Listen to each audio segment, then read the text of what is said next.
And reincarnating allows you more and more understanding and knowledge through experience. You exist. That will never change. The form may change, but the fact that you exist will never change. Existence does not become non-existence, because non-existence is already full of all the things that will never exist, and there is no room in non-existence for the things that do exist. Existence is the only quality existence has, to be. There is no not to be.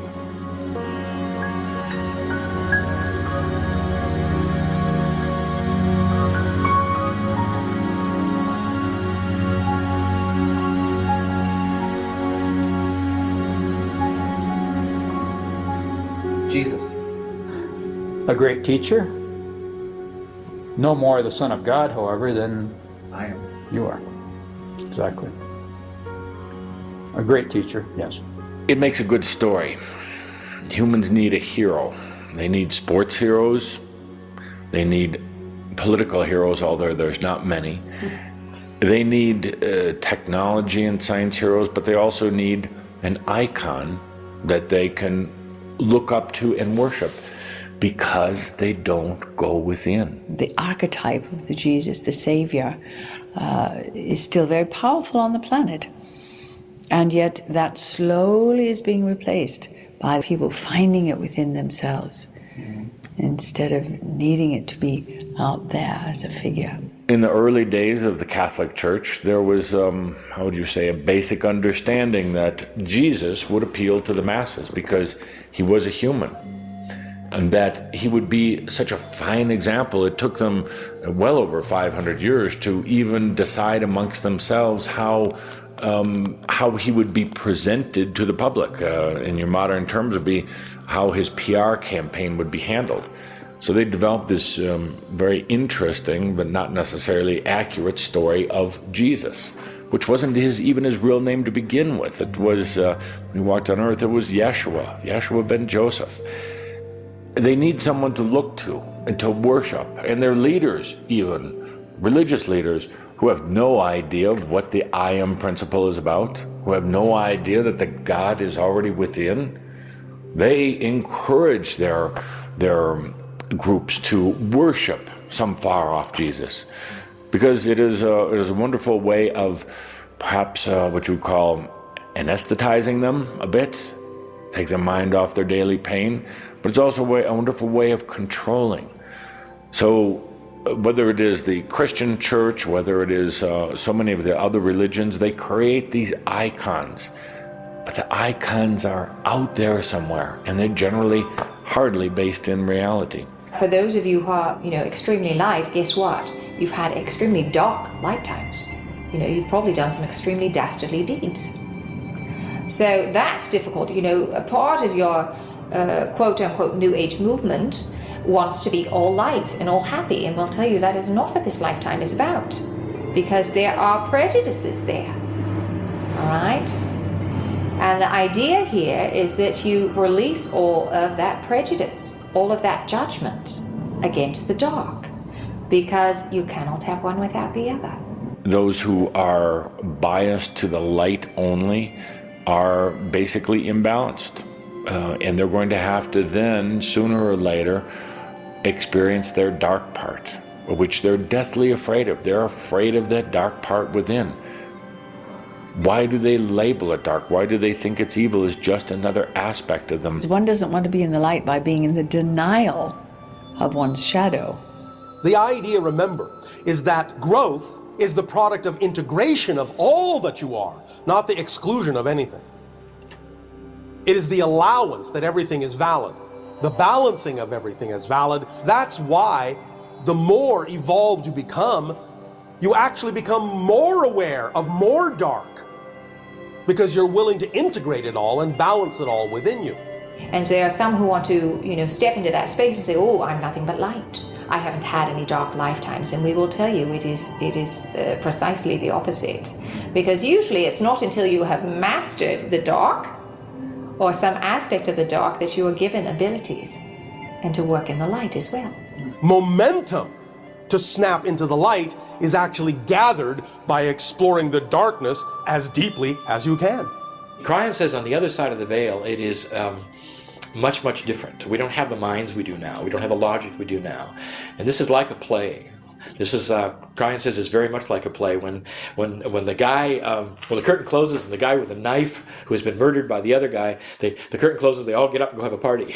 You know, there's no animosity, they don't care, they don't, you know, they don't carry a vendetta. And so when we're on the other side of the veil, it's like we regroup and come back in.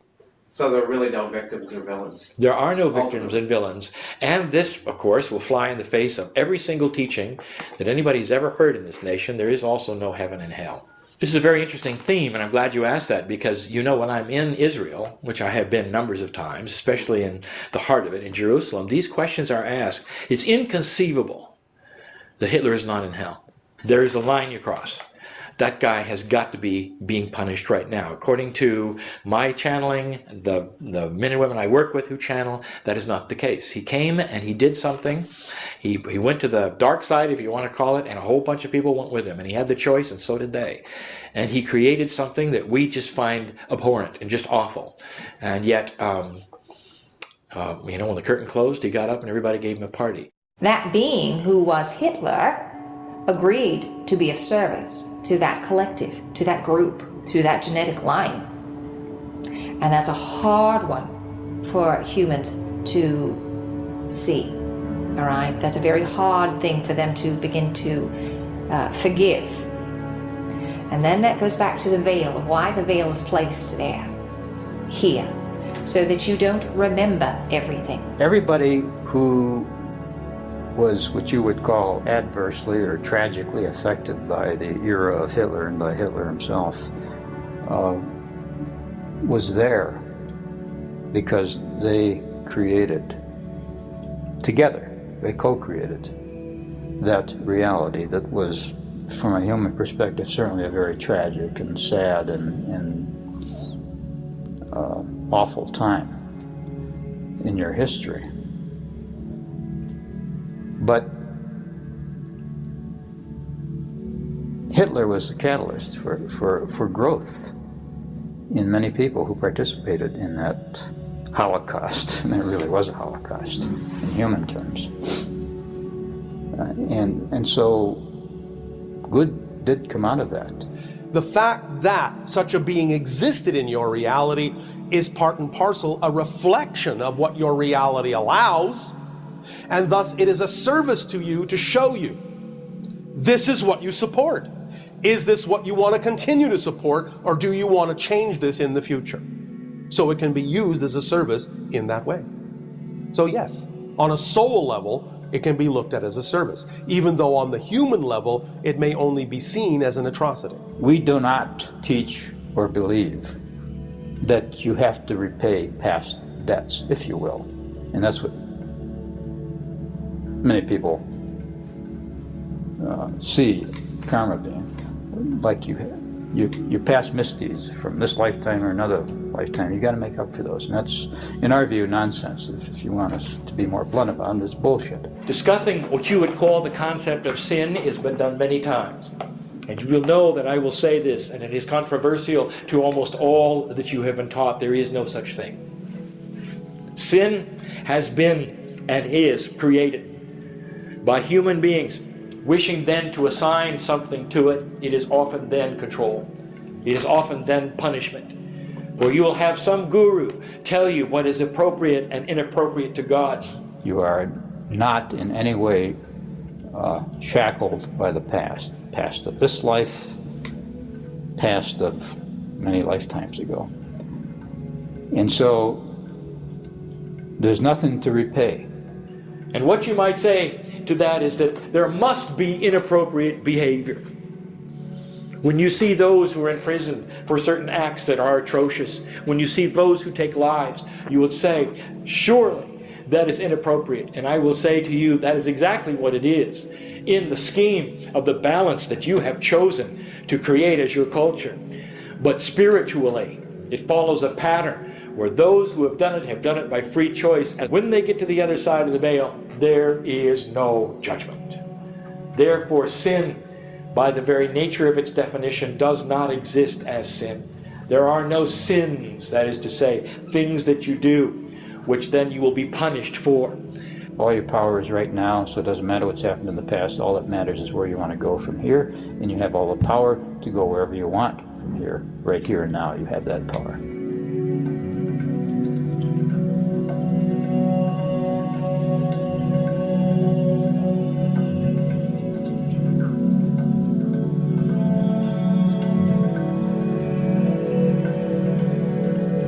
When you don't remember that you are eternal and infinite, the physical personality ego, the construct that you create, that is the physical mind, does not know that death does not equal annihilation. When the physical mind thinks that death equals non-existence or annihilation, it then goes into survival mode, panic, fear, doubt.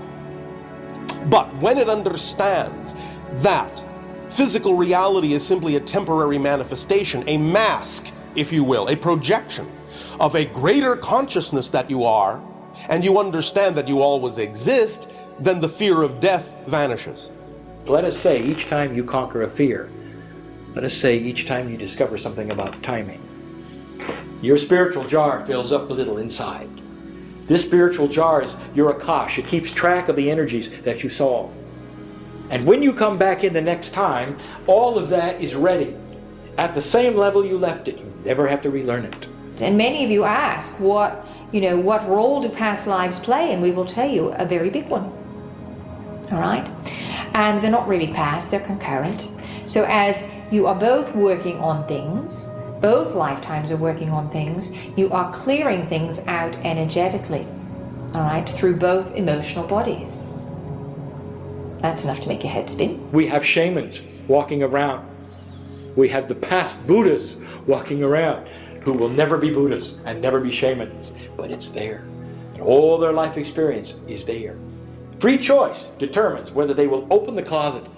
And when they do, you will find them putting upon everything they have learned. This is how you can have someone who is completely untrained in spiritual things suddenly become a master. It seems to be out of the way things work, but believe me, they have paid their dues, and they have studied, and they have had lifetimes of learning, just like you have. Why are so many humans afraid of death? Well, that goes back to conditioning as well. That you are disconnected from source energy. So if you're disconnected, then you don't remember what's going on. All right, and that was part of the game. It's just the way the game was set up. But there are more and more of you who are awakening and remembering that you are immortal beings. Transition or death is always a pleasant experience. It's Always a pleasant experience.